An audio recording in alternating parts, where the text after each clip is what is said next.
All right, we're going to demonstrate how to find and install SQL Server Express. This will be the 2017 edition. Just Google SQL Express 2017. You'll find the official site generally at the top. And validate that it is the Express version, which is the free one. When you click on the link, it's going to be this very small file here. And I've already done that, so I'm going to run it from here and say yes.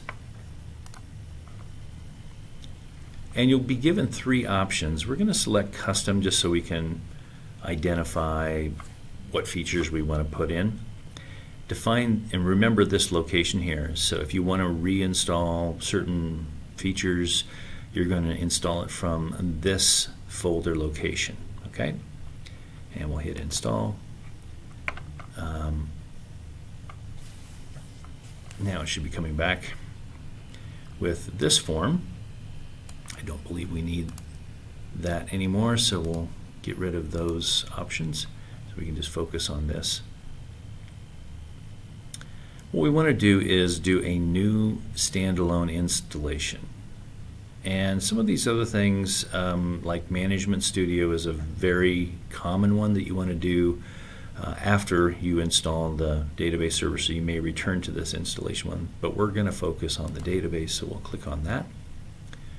And it's simply going to go out, ask you to accept the terms, do everything per the defaults. There really aren't going to be any sophisticated modifications that I'm going to recommend here. And I may pause for a little bit just to make sure this firewall warning is always there. It's a warning, not a maintenance or an error. So you can just go beyond it. There are things here that you may want to do differently as you learn more about SQL Server, but in the beginning, again, just take the defaults, okay? And this can take a little while. Now, we're doing this in support of the eventual use of AssetWorks, and in their instructions, they ask for, they recommend anyway that you use the default instance, which you can. You can also make a named instance. An instance is kind of like its own separate database.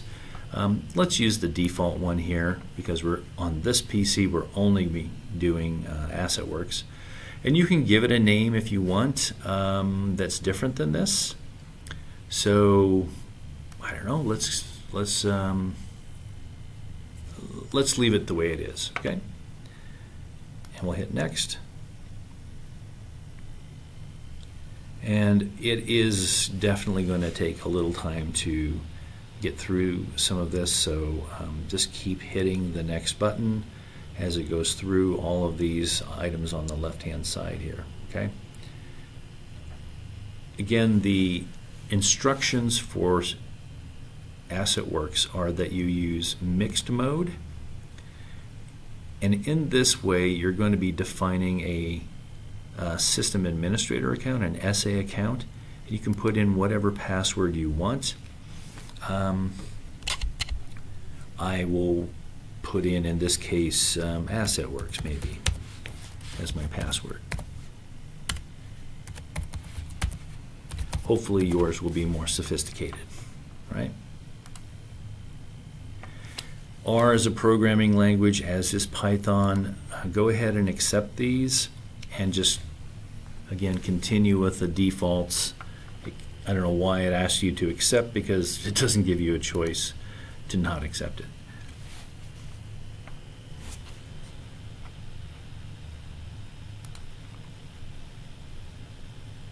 Same thing with Python.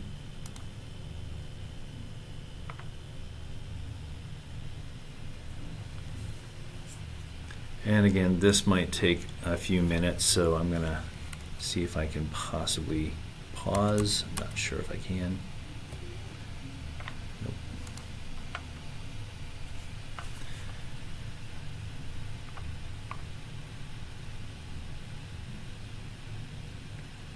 when it does finish, you'll hit complete, done, and you should be able to then go into the Start button and look under Microsoft for SQL Server 17.